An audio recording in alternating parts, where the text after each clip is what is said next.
Help MythVision keep bringing you material by becoming a Patreon member, as well as PayPal. Like, share, subscribe, and comment.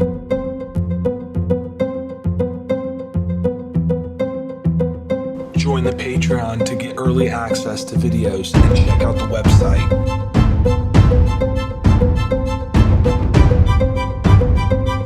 Go ahead, get the book. Come on, subscribe to his podcast.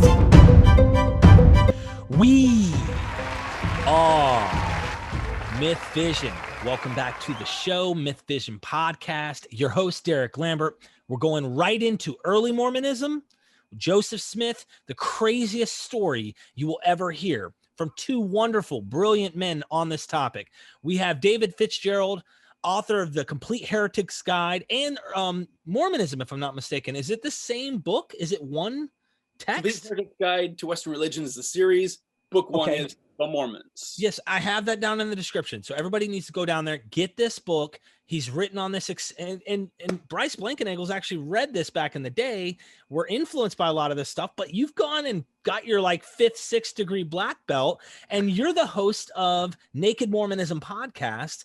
So I have two of the greatest when it comes to critical thought on this topic that are just ready to sing dum, dum, dum, dum, dum with me on the show. And you left us hanging last time. I just said, dude, we should have done another recording, but I can't steal you away from your families. Joseph Smith is someone's trying to kill this guy.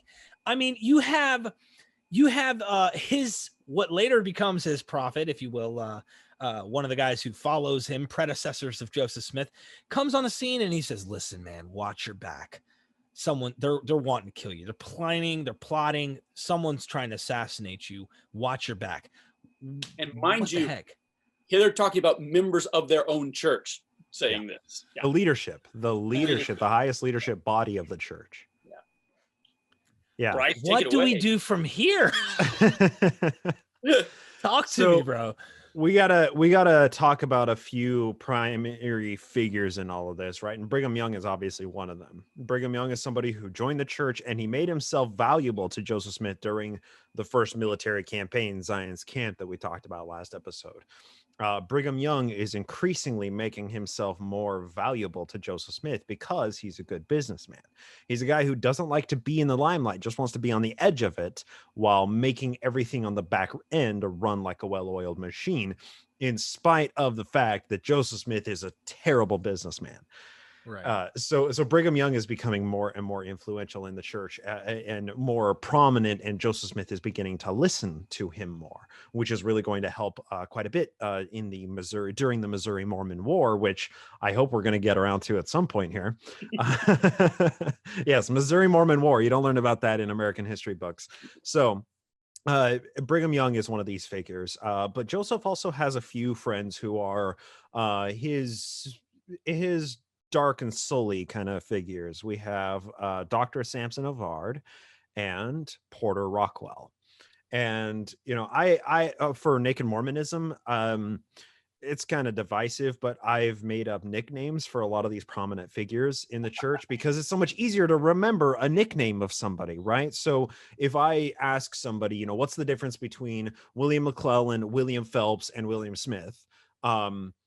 Only people who know Mormon history know why those figures are different, distinct, and important individuals and what they're important for. But if I say, you know, Professor Bill and Double Dub Phelps and Crazy Willie Smith, people understand the stories that are associated with those nicknames. So Porter Rockwell, I gave the loving nickname of Pistol Pack and Porter Rockwell. Which is nice.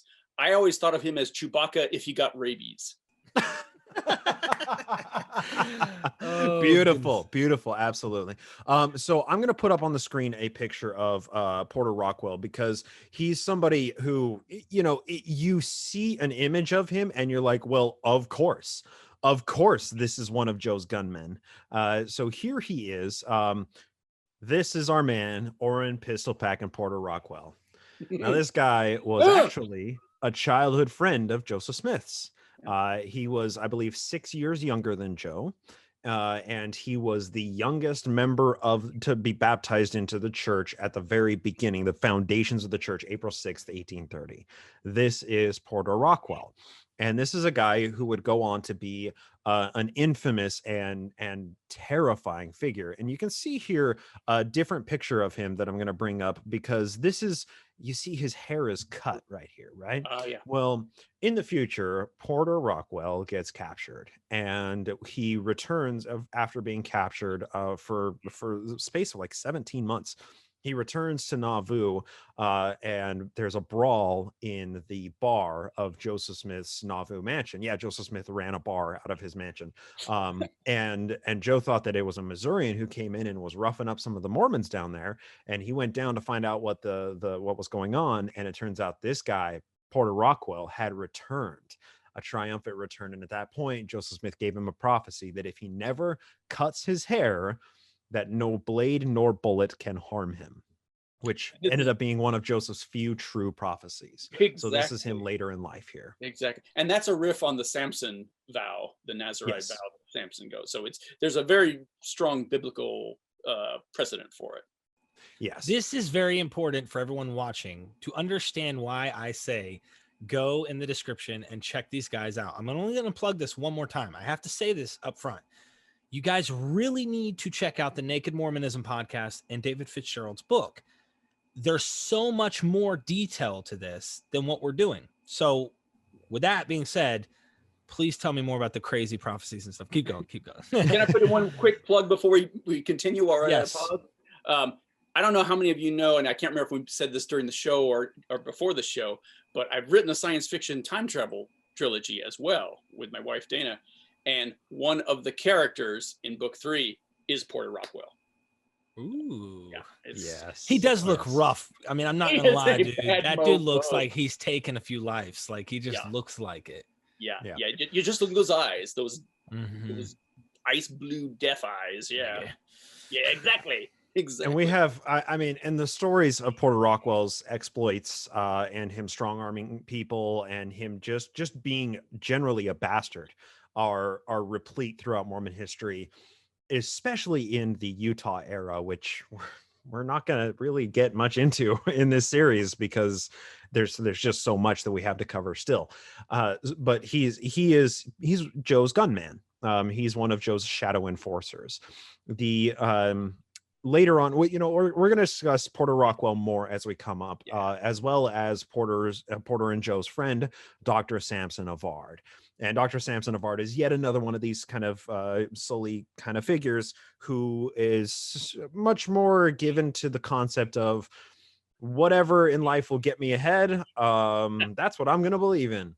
And Joe tended to thrive off of his movement, having many of those people in high-ranking positions. We really do see a program of all this rogues gallery that swarmed on early Mormonism. It's fascinating. It's fascinating. And Brigham Young was very much one of these guys, much of an opportunity, somebody who would, he doesn't matter what he believes. If he happens to be scraping the cream off of the top of anything that's going on, then he's happy. And as long as no one crosses him, then that they don't get a dirt nap. Porter Rockwell, Samson Avard, Brigham Young, these guys are all birds of a feather. So as we get into this period, there's a lot of contention in the Kirtland Church in 1836-37, right? Because there's so much debt going on in the church that people were blaming Joseph Smith for, rightfully. But the Kirtland Safety Society had been started and it had failed, and people were out their entire life savings. The Fanny Alger affair had happened that the leadership became well aware of. And there are just many other factors that are playing into this. And the debt of the church was a massive, massive issue. Now, once again, Joseph Smith was a terrible businessman. And he never incorporated the church. He never made a corporation to basically assume the liabilities of all of his business ventures. All of the church properties, everything that he ran, everything that the United firm controlled in the communalistic system of the church was all in his and Sidney Rigdon's personal names, which made them personally liable for the $60,000 in 1830 money that they were owing to creditors. So Joe gets this warning that the Brigham Young tells Joe that the Quorum of Apostles are fed up and that they want to kill him. They want him out of the way, which is not the first time that somebody's want to kill Joseph Smith. For the last. For the last. This is a common theme in this guy's life. He was just a kind of abrasive guy, very polarizing. People loved him or hated him, but everybody had an opinion. So Joe knows that he's got some people to look out for. He's got to watch out because there's some stuff that's going to happen that is going to be out of his control, that he has to take what is going on, all of this fury, all of this anger, all of this pent up frustration with all the Mormons, and he has to channel it. And one of the ways that he does that is making enemies of the people who aren't Mormons, the Gentiles around. So he gets back into Kirtland and he's watching his back. He knows that that he has Porter Rockwell and Samson Ovard and Brigham Young watching his back, and he's going to be safe. As long as those guys never, leave, never are not around him, he's going to be safe. So he begins to preach about the Gentiles and how evil the Gentiles are. And in Mormon theology, there are Jews and Gentiles. The Jews are the chosen people of God. The Gentiles are everyone who hasn't accepted the gospel of Jesus Christ. And every Mormon gets what they call their patriarchal blessing. And your patriarchal blessing declares your Jewish lineage. So according to Mormon theology, I'm Jewish because I got my patriarchal blessing. I'm from the tribe of Ephraim. I'm not actually Jewish. I just got a blessing telling me that I am. I'm a son of perdition. Yeah, well, now I am. Yeah, right, exactly. So let me get this straight. You just dropped a bomb, and we've come this far, guys. It took 6 episodes for Bryce to drop a nugget. You were a Mormon at one point. Yeah, I grew up Mormon in Utah. Nobody knew that till now. Thank you. Yeah. Well, hey, listen to Naked Mormonism. You'll hear right, the whole journey. right. I'm just saying. Now, if they haven't seen it, you got to go check it out. This guy is well aware of this thing, so this is awesome. Well, and we are going to. I'm fingers crossed. I hope that we're going to do a standalone episode. You can discuss almost all of Mormon history without ever discussing anything about the theology, right?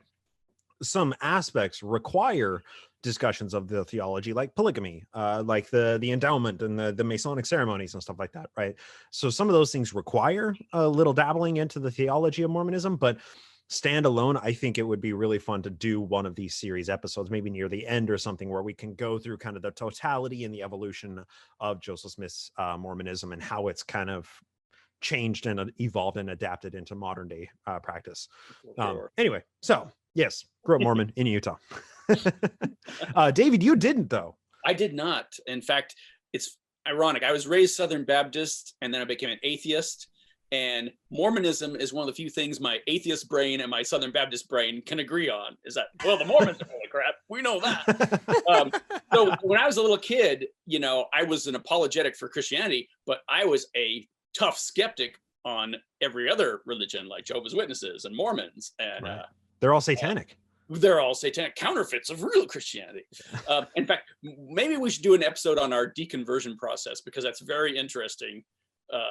I always love hearing that, and I'd love to hear from you. And I enjoy sharing mine, because one of my first thoughts was, oh my God, I'm just like the Mormons and Jehovah's Witnesses. Blew my mind. But anyway. We digress. So Joe begins to rally the Mormons together. He channels his charisma into common enemies, right? And like when you are facing so much criticism from within your own ranks, the only thing that you can do is create scandal after scandal to take everybody's mind off how much they are mad at you and make them mad at a common enemy, which are the Gentiles. Point the finger. God, where have I seen that political philosophy and strategy? Yeah, really weird. It's really weird. It's like these. It's all patternistic, and it's all history repeats itself. It's mind blowing. That's what. A quick note on that, because everything you're saying about Joseph Smith and Brigham Young, they match the same pattern we see in Jehovah's Witnesses, who had a charismatic founder and then a business savvy guy who came in. I mean, even Lenin and Stalin is kind of the same dynamic. You get You get the first guy who's the visionary, who brings everybody in. He's the idea man. Everybody loves him because he's charismatic. Then you get the hard as nails bastard who's, who toughens it up and turns it into a viable business operation. Yeah, systematizes. And again, Exactly. as you say, we see this pattern over and over again. Yep. Yeah. And Joseph Smith was in a constant tension of systematizing and then keeping things charismatic and unpredictable and exciting. And scandals are a way to kind of cause that vacillation to bounce back and forth. Another thing to note here is the High Council. Smith created in Kirtland his High Council. And his High Council was just a council made up of the highest leadership of the church, which functioned almost as a secular court, a secular government. And it would hold tribunals, and that is where they would determine people's viability as a member of the church. And of course, when a demagogue like Joseph Smith is wielding a court system, a tribunal court system like this, as the chairman of it, he can use it, he can weaponize it to come out into all sorts of possible means, whatever he wants, right? So somebody makes him mad, somebody does something he doesn't like, he gets the High Council on his side, and then they excommunicate that person, even when Joseph Smith was in the wrong. And this is a pattern that he began to practice early in New York with the elders quorum. The elders were the people who ran the church in all ecclesiastical matters, but it needed to be systematized. And the High Council was one way that he was doing this. This created some problems because it was a merriment of the secular and of ecclesiastical authorities. And people were very averse to religion infringing on the political system. Weird. I would love if people were more aware of that nowadays. Yeah. So he's using this tribunal to punish people for doing all sorts of things, and most of the times it was church-related things, and oftentimes it was unchristian-like conduct, which was an umbrella term that he would use to assail the characters of anybody, including Dr. Philastus Hurlbut, the guy who collected all of the affidavits from Joseph Smith's neighbors about how lazy and how horrible of a family they were, and collected all of the affidavits about the Spalding theory, right? So unchristian-like conduct became a broad term to describe anybody who was, doing something that Joseph Smith personally didn't approve of. And in a couple episodes from now, when we get to the point of the Mormon Reformation, we're going to see it get very ugly, like Chinese culture war ugly. Yeah. Oh, yeah. I hope we have time to get there. Once we get, we'll try and get a little dabble into the Utah period, because it's like, we have to put this all into a continuum, right? But yeah. So anyway, there's so many tensions going on in Kirtland, and Joseph Smith is becoming an enemy to a lot of people, and a lot of powerful people. And here we can discuss Grandison Newell. Grandison Newell was a creditor. Joe owed him about $1,500, and Joe didn't pay any of his bills. He was really bad at it. And that's one of the main reasons he created the United Firm, and he created the Kirtland Safety Society, and created all sorts of things to answer debts that he didn't want to pay, that he was responsible for, but nevertheless, he didn't want to pay. He wanted his people to pay. But once again, because Joseph Smith is a terrible businessman, he didn't incorporate anything. He was personally liable for all of his debts. He couldn't just dissolve his businesses and declare bankruptcy. So Grandison Newell was one of these figures, and Grandison Newell was a Gentile who Joseph Smith was not very pleased with, was wanting to collect on debts that Joseph Smith owed, about $1,500. So Joseph Smith weaponized his Brother of Gideon Society, which was a precursor to the Danites. And we could say it started as his bodyguard from this point when the other church was riled against him and threatening to kill him. Not just riled against, they weren't just ticked off, they were going to kill him. They were going to kill him. Absolutely. Yeah. So he was able to channel that rage into people who were enemies of the church. It was all their fault that bad things were happening. It had nothing to do with Joseph Smith. He was a persecuted prophet. He could do no wrong. Right. So Grandison Newell became aware that there was a plot to assassinate him. and he basically figured out the night that a couple of guys that were camped out from his house were about to kill him, and he defended himself. He stopped them from being able to successfully carry out their mission. Either that or they lost their nerve. The historical record isn't exactly clear. So Newell filed a legal complaint against Joseph Smith, which set into a cascade of other legal complaints for many of the creditors against Joseph Smith and Sidney Rigdon personally for all of the money. Because if Joe wasn't paying this guy Grandison Newell and he tries to assassinate him, and Grandison Newell has to file a legal complaint alleging that there was an assassination attempt, why would Joe stop at this one guy that he owes money to? Why suddenly all of his creditors are like, I thought he was just defaulting. I didn't think my life was in danger. So a number of complaints are filed against Joseph Smith and Sidney Rigdon, and that begins this cascading effect where they just fall further and further and further and further into debt. And the leadership sees all of this. Most of the Mormons themselves don't know what's really going on. They see all of this as persecution of God's elect. Yeah. And we should just put a pin in that for a second, just to point out that we started with a charming, lovable scamp who created a fake religion from his storytelling. Now he's murdering or threatening, putting together a band to murder his enemies. Yeah. I mean, look, we've all thought about, wouldn't it be amazing? That's how far Joseph Smith is all. Oh, I'm sorry. Wouldn't it be great if some of the credit companies we owed just burned down overnight? Duh. But I mean, this guy's taken to the next level. I mean, he's willing to take people's personal lives over this. So, man, this is definitely heading down one of those snapped episodes where the marriage Not was cute okay. anymore. Yeah. They found him rolled up in a carpet in a dumpster with a corpse. It's like, whoa. So, okay. Yeah. It's getting scary. He's a murderer. He's heading in the murdering direction. Town. Yep. Yeah. So a lot of these movements were perceived by the leadership, including the High Council and including members of the High Council. But most of it was not perceived by the membership of the Mormons themselves. And remember, at this time, the membership in Kirtland was like 600-700 people. We're talking in early to mid 1837 here. It was a pretty small sect when compared to the Missouri membership. The Missouri membership at this time was around 4,000 to 5,000 people. So the Missouri membership, and remember, the Missouri membership was basically its own presidency, its own church that operated sort of in conjunction, but as like an independent franchise of Joe's church that was headquartered in Kirtland. But the Missouri church was run by David Whitmer, John Whitmer, and Oliver Cowdery. Right. These three guys, two of the scribes of the Book of Mormon, and the three witnesses, and these paramount figures who were at the foundation of the church. These guys are running the Missouri stake. I have a quick question for you, Bryce.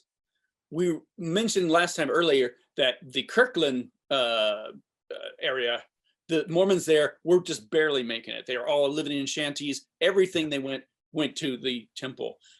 How was the Missouri area at this time, the colony, if you will? How was that into the church? Did they get along? Was there tensions between the two? They got along fairly well. It was one of those things that it depended on the day. It depended on what was going on. It depended on how things were going. Right. So like the Missouri church had a problem with Fanny Alger affair, right? Like Oliver Cowdery was the one who sent the letter to his brother saying it's a dirty, nasty, filthy affair. Which it was. And the Whitmers also believed that Joseph Smith was in transgression and that there were problems with the Kirtland leadership. But by and large, they still considered the Book of Mormon to be scripture. They still considered the tenets of Mormonism to be true. They still considered the 3 degrees of glory of heaven to be true and outer darkness. And they still considered Joseph Smith's revelations by and large to be true and to be from God. But they obviously understood that there were secular problems going on too. Right. And most of his enemies at the time still thought he was a prophet. They just thought he was a fallen prophet.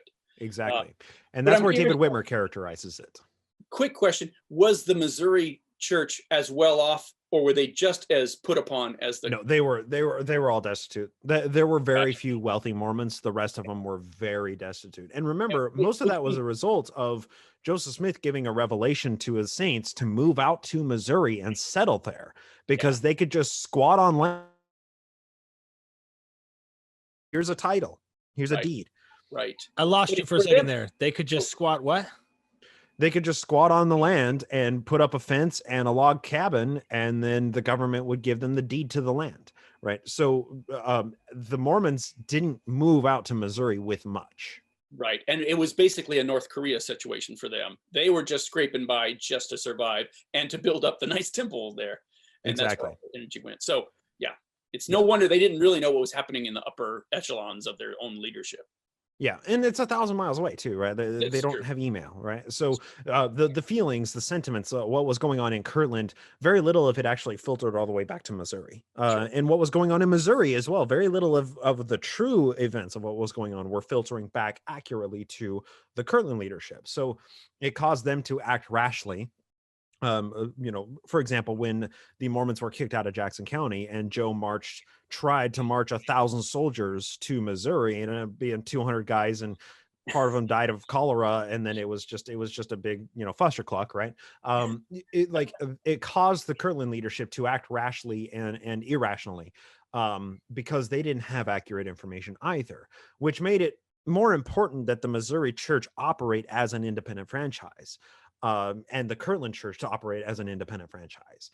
But as we'll see very soon, that came to be a very big problem for Joseph Smith, because with all the division going on in Kirtland and the leadership of the church becoming aware of all of these problems, these legal problems, and Joe being so much in debt, and him just being a terrible businessman, and the Kirtland Safety Society failing, and the Fanny Alger incident, eventually, something had to give, and including Martin Harris. Martin Harris was the businessman, the wealthy businessman, the first mark of Joseph Smith, who financed publishing the Book of Mormon and gave everything up to publish that thing. He's the guy with the 116 pages. Dum dum dum dum dum. That's Martin Harris. That's Martin. Yes. Yep. He talked, or there was a debate going on in the Kirtland Temple in I believe it was June of 1837, and the question came to Martin Harris: how did you see the plates? Because he's one of the three witnesses who hefted and felt and saw the engravings thereon, and he signed his name to it. How did you see the plates? And this is so precious. He said he said in that meeting he saw them with his spiritual eyes. I think the quote was, "I didn't see them physically, like I'm looking at that pencil case, but I saw them with, as you would a city through a mountain, with the eye of faith. I saw them." Yes, that's much closer. Bro. Yeah. Oh my gosh. Yeah. The veneer is falling for everyone. What are they saying about this? I mean, they got to be like, you got to be kidding me, right? At that point, buying we had people literally go, "I'm out of here." I'm out. Really? People left. They knew that was BS. Leaders of the church said, "Oh, we're done. We're done." I don't blame them. Yeah. And one of those leaders was Warren Parrish. David, you want to talk about Warren Parrish a little bit? Oh my gosh. No. You keep going. I'll chime in as I can. But all right. Basically, what happens in the temple next is when half the people are going, "This is bullshit," and half of them are going, "No, Joseph's a prophet." It gets ugly inside the very temple itself. And inside the temple that they don't really actually own, because it's built on credit, right? And the bills are coming due. They're long past due now. And lawsuits are in the works to take the temple out of their hands. And all of the church properties, because there was also the 3-story building behind the Kirtland Temple that was a printing office, and it was it was where the church was headquarters. That was the offices of the church. That's where they taught school. That's where they performed ceremonies. They did all sorts of stuff. And I actually have a picture of the field where that 3-story building used to be. If I'm able to pull it up here, give me just one second. Uh, Yeah, you because showed it's, it on the last episode too, or the yeah, one before yeah, that. I showed but it from yeah. the That's right, bell that's right. tower of the Kirtland Temple, but it's preserved. The actual lot, the actual plot Ooh. of land where it used to sit is preserved with this little plaque right here. This is the printing office, schoolhouse. It was a 3-story large building. It wasn't as big as the temple itself, which here's a good broadside It's of a the temple. big ass building. Yep. Yeah, it wasn't as Especially big for as the the time. temple, but it was big. It was a big 3-story building, and the ownership of this 3-story building was also in dispute. All of the church's assets were in dispute. So Warren Parrish is one of the people who heard Martin Harris say that he saw the plates the way you see a city through a mountain. He's like, all right, this is a sham. So what Warren Parrish does is he essentially forms his own church, and he declares that Joseph Smith is in transgression. He's in apostasy, and functionally excommunicates Joseph Smith from this new breakoff faction, which catalyzes a hostile takeover in the Kirtland Temple.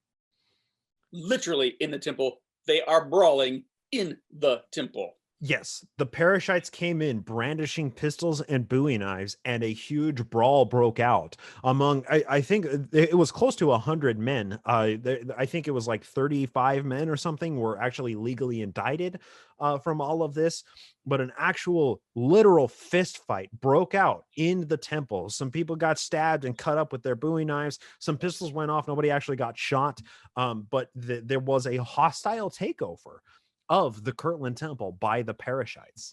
Yeah. You would not know to see Mormons today, but back in the day, every single Mormon had a Bowie knife on him. Yeah. Oh, yeah, totally. Whipping them out at the drop of a hat. Yeah. Yep. And a lot of people carried around pistols too, right? Sure. It wasn't uncommon for somebody to have a little single shot or, a Derringer style or a pepper box pistol on. I don't want to camp here too much, but I have to say this is crazy. Okay, just say that this is crazy. And one question I have is there more that you go into in your guys' book and your podcast where you guys really delve into like what was said, in details in some of these areas? Or, I mean, generally speaking, the guy hears him say, yeah, I saw it like one looking through a mountain with his eyes closed. It almost seems like I saw it without seeing it. Yeah, I call BS on that. So yeah. That's what causes this thing. He's trying to break off and take over the temple, and they want to own that temple now. Yep. And what happens? Who wins? Joseph Smith, he's a fallen prophet. And this is also happening at the same time that all these lawsuits are coming due. And Joseph Smith and Sidney Rigdon lose every lawsuit. It was close to a dozen different lawsuits of individual creditors they owed money to.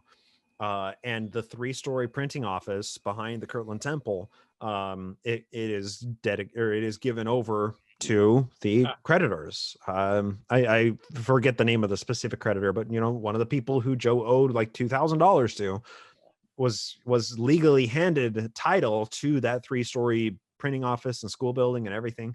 / headquarters of the church. The headquarters of the church itself. Notable as well with the Fanny Alger incident, there's another detail that we need to introduce here. The High Council wanted to hear her story, her side of what happened between her and the prophet. Quick recap. What happened was he boinked her in the barn and his wife saw. Yeah, Emma saw everything. Yeah. Good. Yeah. And this caused a lot of problems because it's like, this is a pious prophet of God and he's boinking the maid. What's going on here? So the High Council actually had, go ahead. And just a quick note, this was before polygamy became a thing.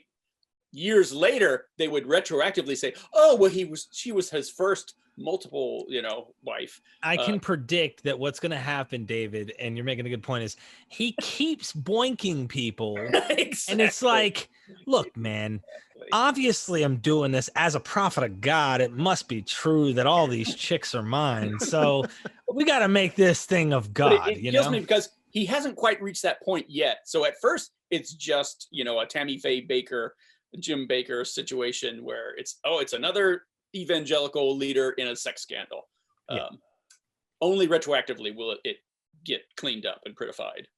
Well, and only retroactive, and that's the apologist line today, and that it's nonsense, right? It doesn't, whatever.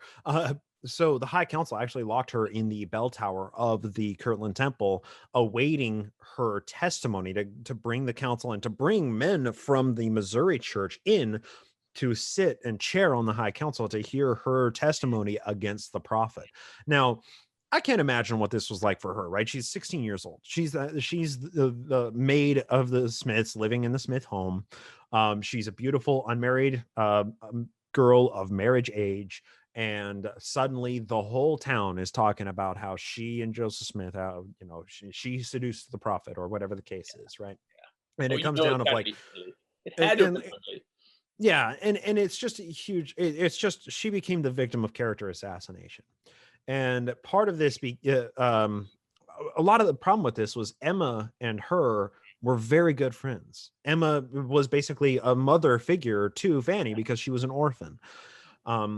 So that added an extra sting to all of this, of course, for Emma and for Fanny and for the town. Because Fanny was a good girl. She was a friend. Everybody loved her. Yeah. So they locked her in the tower of the temple, awaiting this trial. And Joseph Smith commanded one of his boys to go break her out of the tower and carry her off in the night, and took her to live with her uncle in Indiana. And some historians claim that this was part of Emma's doing, that Emma didn't want her to stand trial and her character to be assassinated by Joseph Smith, because that's all he could do was deny, right? And then she would become the victim of this massive campaign. So Emma orchestrated this thing to get her out of town so that she didn't have to suffer the repercussions of what Joseph had done to her, basically. And obviously there's a lot of dispute. It's all very speculative, but she was carried off out of town in the middle of the night. And she doesn't really surface in the historical record after that. We know she married a guy named Solomon Custer, and that she had a kid that she thought was Joseph's. That's about it. And we know decades later, when asked about it, she would refuse to talk about it. So there was none of this plural wife business, none of this, oh, we got secretly married. Yeah, none of that going on. None of that on her. Yep.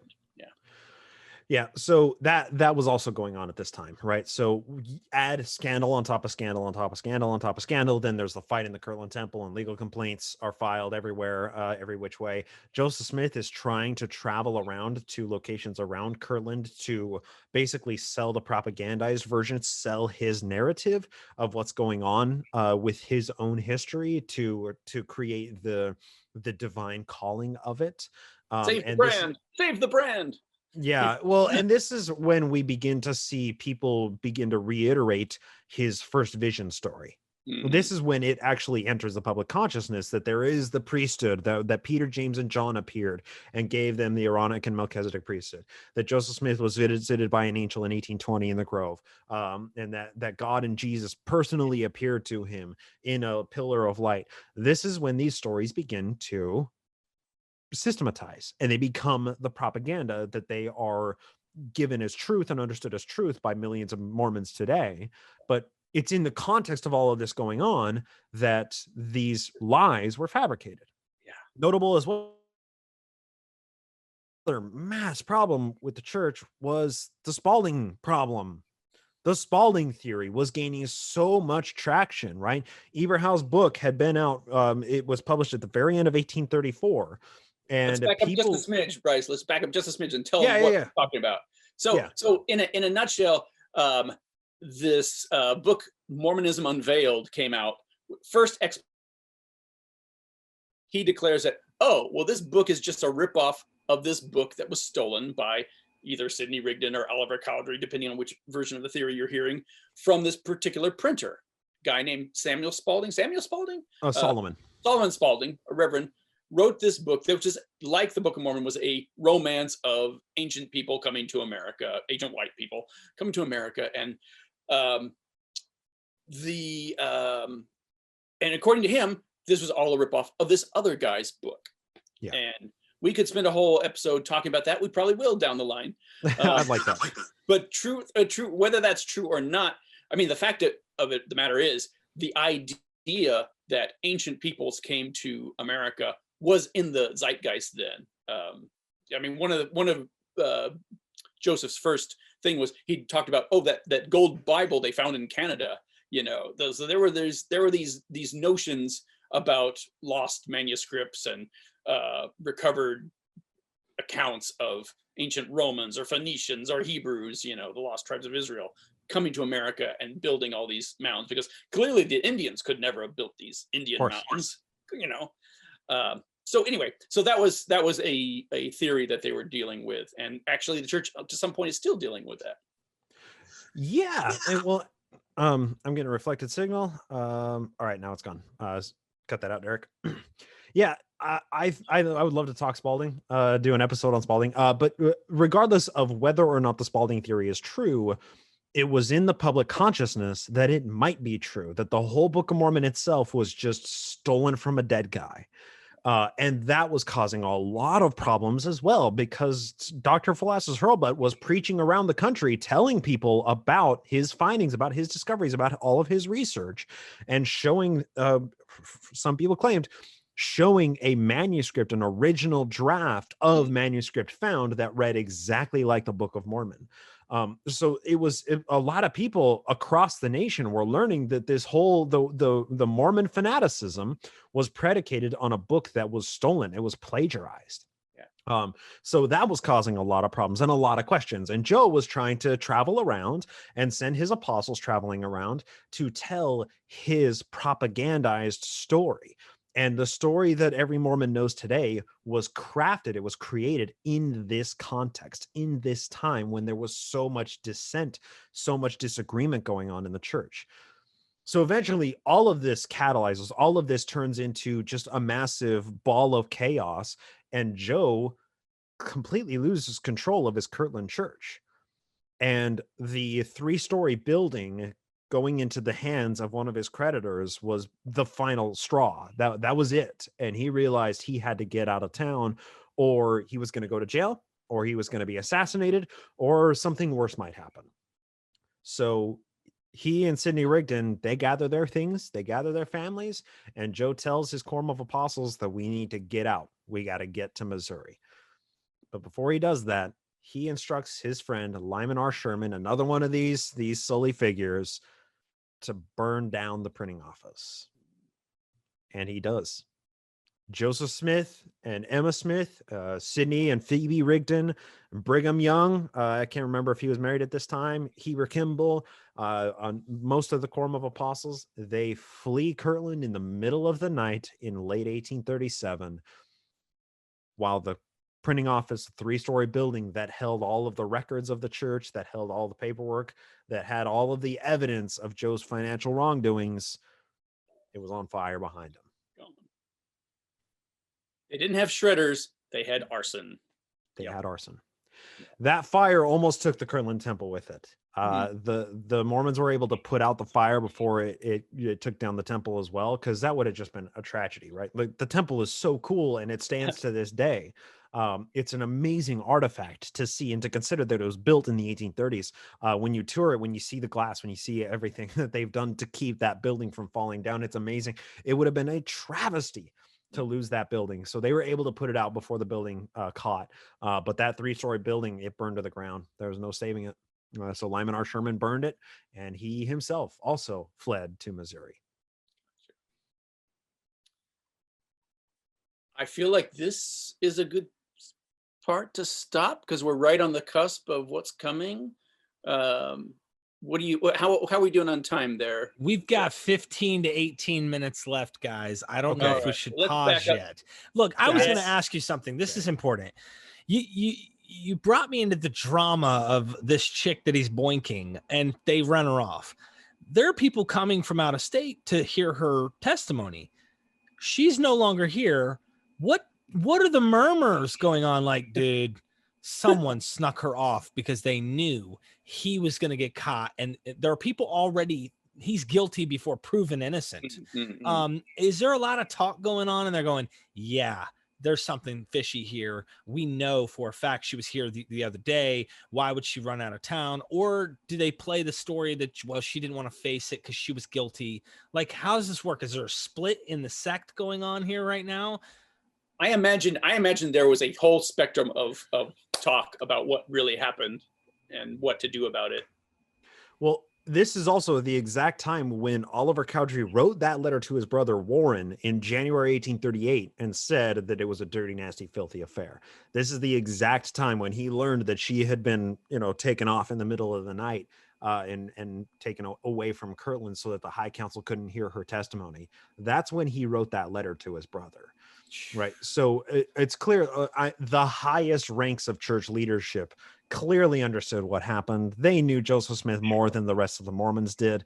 But the thing is like these disagreements, a lot of these arguments and stuff, it didn't filter down to the average Mormons very much. Most of it was only going on among the leadership, which insulated the Mormons and caused them to follow the prophet wherever he may go.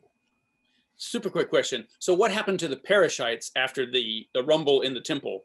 Right. They remained in Kirtland and they retained control of the temple. This is also Martin Harris also joined their ranks for a little while, and there continued to operate a sect of the church in Kirtland. And during the Nauvoo era, Joseph Smith sent numerous missionaries to Kirtland, including Brigham Young himself, to try and bring them back into compliance with his Nauvoo church and to try and regain control of the Kirtland temple. And every time a missionary would go out there, Brigham Young, even in his own journal, wrote that the Kirtland church is in total apostasy. They couldn't regain control because they had been so burned by the prophet. They were so mad. Okay, there's so many questions I have here right now. This is great though. I'm really getting a great history lesson, like the real deal, what was going on. Something to ask in light of what's going on. These three witnesses that are pro Joseph Smith are now not pro Joseph Smith. I mean, Martin Harris is now part of the team that was now against them. How can this church even thrive if it's all Joseph centric, if you will? To answer that, I'm going to hearken back to, I think, the first interview I ever did on my podcast of somebody who wasn't my friend. And that was with one inimitable David Fitzgerald. I've heard he said something to me on that broadcast that has stuck with me ever since. He said, persecution is like fertilizer. You need just a little bit of it, the right amount, and it will make the religion flourish. Too much of it, it'll starve out the sect. Not enough of it, they won't have a common enemy. And that's what this is. This was the perfect dosage of persecution. Joseph Smith was just charismatic enough to preach his story, to preach his version of the story enough to cause all of those other people to be viewed as the enemies of the church, the enemies of the gospel of God, and that he is the only one true leader of the church. And of course, the other leadership, the leadership in Missouri, they knew what went on. They were not a big That's fan. the question I have, and maybe we're getting lost into weeds, but yeah, because this won't be the last time there's a splinter in the church. Well, let me ask you this, because before we get to any other splinters and before we end this episode, because we have a 3-story church with all his dirty, dark secrets being burned with it. Okay. At least some of them. You can't hide all of them. They can't all be buried. There's just too much going on. There's someone in another state somewhere, he boinked or something happened. I have to ask, if this religion is Joseph Smith centric, what theological differences did these Danites or these other groups begin to adopt in order to replace we know he's a freaking fraud, but we still got to have him as our central figure. I mean, Saul was a king of Israel, but he kind of went apostate, or Solomon was a king. Is this like he was good at one point, we saw him as honorable, but he apostatized and God stopped using him and now he uses us type thing? Or there's very much in the branch in Solomon and David. It's like, oh, he's God anointed, and yet has these human failings, Yes. Okay. But he's still a prophet. He's still God's anointed, but he's weak, and the justifications and the rationalizations, it's exactly the same thing we see today. Right. There's still people who, Jimmy Swaggart. I mean, you name, Tammy Faye Baker, any evangelical figure out there, they still have a church. They still have people following them. And it's the same kind of double down. It's exactly like the apocalyptic churches who say, the end of the world is tomorrow. Next day, well, you know, and It was have a to spiritual end, It was a whatever. spiritual- Yeah, yeah. a Boy, war if I in had a- heaven. If I had a dime for every one of those, yeah. Okay. Well, and there is something worth teasing out of this, right? Because there's a public perception that the skeptical mind sees, right? And papers across the nation were talking about the scandals of the prophet, of the gold Bible speculation, of the religious fanaticism that is Mormonism, the modern Muhammad, you know, this Christian Mohammedanism, and talking about how it's, you know, among various political parties and other religious sects and religious newspapers calling it satanic and adversarial and familiar, like a familiar spirit. Like there was the public perception that these are a bunch of wackos and that Joseph Smith is just a false prophet. Right. The followers don't, that information doesn't penetrate their mind, or else religion wouldn't exist. Right, because no religion is free of scandal, and the scandals just serve to cull the weak in faith and make sure only the most stalwart, only the most zealous remain by the prophet's side. Yeah, exactly. And we're going to see this again and again and again. They're hammering and tempering, and they'll lose some. They won't all make it, but the ones who stay, the one who stick to the end, they double down and say, well, we're in too deep, we can't get out. You know, exactly. They find a way. They find a way. So let me ask you about the guy who saw it through a mountain, so to speak, the golden books. Martin Harris. Martin Harris. Dum. Do you think he had doubts? I mean, do you not think he went, you know, I'm really dumb. I can't believe I did this. I can't believe I bought this. Well, Bryce, you'd mentioned this earlier. At one point, he said to his wife, yeah, but if we go with this, I stand to make some money out of it. So there definitely was some point where he was like, yeah, okay, we're just going to run with it. But isn't he the same guy who was convinced by a feather? I mean, how ridiculous. Like, if I brought you to court, or one of my family members is trying to save me a headache, taking me to court, and he's like, but there was a feather. He said there would be a feather. Like, you couldn't drop a feather in the hole and say, dude, look what I just found. And it's like, guy, but same level of Julie. Wow. Anyway, different guy, but you're not is wrong. it a different guy? You're not wrong. It's a different guy. Yeah. Yeah, that was Josiah Stoll, but like Joe had done a couple of cons on Martin Harris to make him believe, right? Like he found the toothpick that Martin Harris dropped. There were a couple of cons, a couple of times that Martin Harris tried to test Joe, and Joe aced the test in Martin Harris's mind. There were a couple of points that Martin Harris came to a crossroads too, right? Like, so Joe came to a crossroads a couple of times where he chose the path of lie for money. And Martin Harris, I think, had a couple of those crossroads points. One of them was the meeting with Charles Anthon, right? Martin Harris took a piece of paper that had Book of Mormon characters, Reformed Egyptian, written on it from Joseph Smith to this scholar, this Bible scholar, well-respected, total expert. Yeah. Yes. An Egyptologist, so to speak. And the guy said, you're being preyed upon by rogues. And Martin Harris, that was a crossroads point. Martin Harris could have said, oh, thanks. This is a mistake. Yeah. I'm going to walk away from this whole thing. I'm going to walk away from all of the money and all the time and all the effort and all of the years of lost crops that I've invested into this. This is a sunk cost. I need to walk away. That was a crossroads, and he chose not to. You can be a Martin Harris had a few of those points. You can be one of the witnesses to this divine miracle. Let me ask you this. I recorded with Dr. Robert M. Price recently. He wrote in the Free Inquiry on this topic of Joseph Smith. He wrote this long thing, and he read the whole thing, and it took a while. It took like 45 minutes for him to read it, but he did it all on video. And he doesn't believe he was just a con artist. Like, there's some real delusional stuff that comes with faith and such that he really is buying into. But do you think there was ever a moment up to this point, without getting anything further? I want to keep people teased. I want to pregame them for the party that's coming, you know? Is there a moment you think someone sat and had a talk with Joseph and said, listen, we need to really talk? Like, let's sit down and talk about this. Or are they all completely brainwashed to a point where there's never been a sit down and go, look, we know this is bullshit. Okay. We're not against it. We're going to use this. We'll tell you later. Okay. Okay.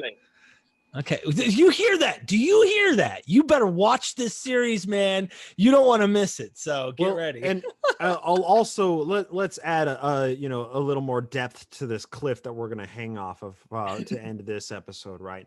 The leadership in Missouri, where Joseph Smith is fleeing, they are aware of what happened. They know kind of the high level of what's going on. Oliver Cowdery had sent that letter to his brother saying this is all a farce, that it was a dirty, nasty, filthy affair. And, most of the leadership were aware or thought or were entertaining the thought that Joseph Smith was in apostasy. He was in transgression. He was a fallen prophet, right?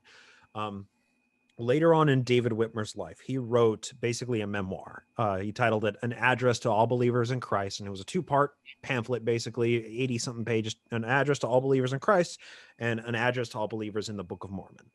And he traces the point when he thinks that Joseph Smith fell and became a transgressed prophet.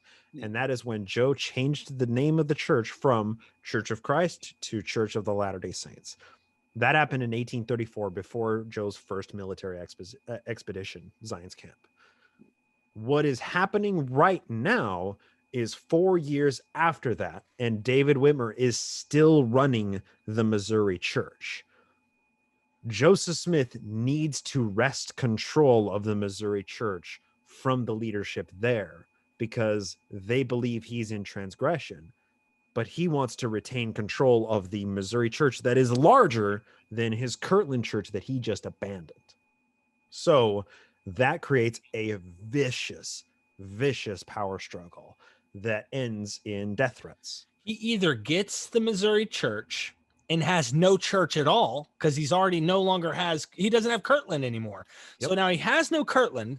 He has to get this church, or he is the apostate prophet who has no power, no control, no nothing. And exactly, he might as well end his own puts life. All his chips on Missouri. Yes. And it's even worse than that, Derek, because this is all happening within the church, within the confines of this interfactional war. Outside the church, the Missourians are looking at these people who are treating it like this is the promised land and you're living on our promised land, and they do not like what they see. And it gets uglier still. Right. So much weight. There's so much drama going on. And how this thing survives is beyond my understanding at this point. And I think you guys are on the same journey that I'm on. So we're getting close, guys. We're actually 4 or 5 minutes early, and usually we end it at around 60 minutes. But I don't want us to waste any more breath. We need to get into the next episode immediately and go ahead and hear what is about to happen, because it doesn't end. Excited. Yeah. I'm so excited. I am too. It is, because next episode, this means war. Yes. And what's so much fun about next episode is all of the stuff that Joe prototyped in New York and Kirtland. He takes with him, he learns from it, and he evolves in Missouri. And after what happens in Missouri happens after the Missouri Mormon War that we'll hopefully get through all of next episode. What he learns from that, he takes into Nauvoo, where that's when he runs for president and is assassinated as a candidate, right? Like it is monumentally insane to see the progression of events, to see the evolution of these events, and to see how these things kind of patterns repeated and were adjusted for and adapted and changed, and he eventually becomes truly the tyrant that he always sought to be. From lovable rogue to psychopath, megalomaniacal psychopath. It's all coming up. It's all coming up. Stay tuned. That's right. All right, ladies and gentlemen, go down. You've got David Fitzgerald, The Complete Heretic's Guide to Western Religion and the Mormons, and Bryce Blankenagle, host of the Naked Mormonism podcast, correct? Naked Correct. Mormon podcast. Yes. So with that, I'm going to go ahead and let's end this show. You have MythVisionPodcast.com now. I have a website now for us here, and you guys can check it out. Dude, this series is going to be around for years, so you can always come back to it. This is one of the most exciting Mormon series I've ever seen, apart from South Park's funny episode.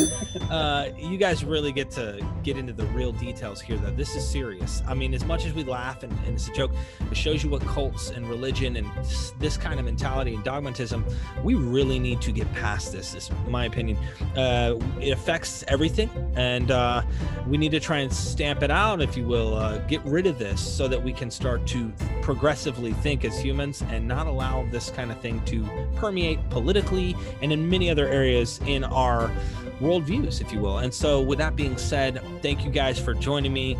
Go ahead and click the next video when it comes out, and don't forget, we are MythVision.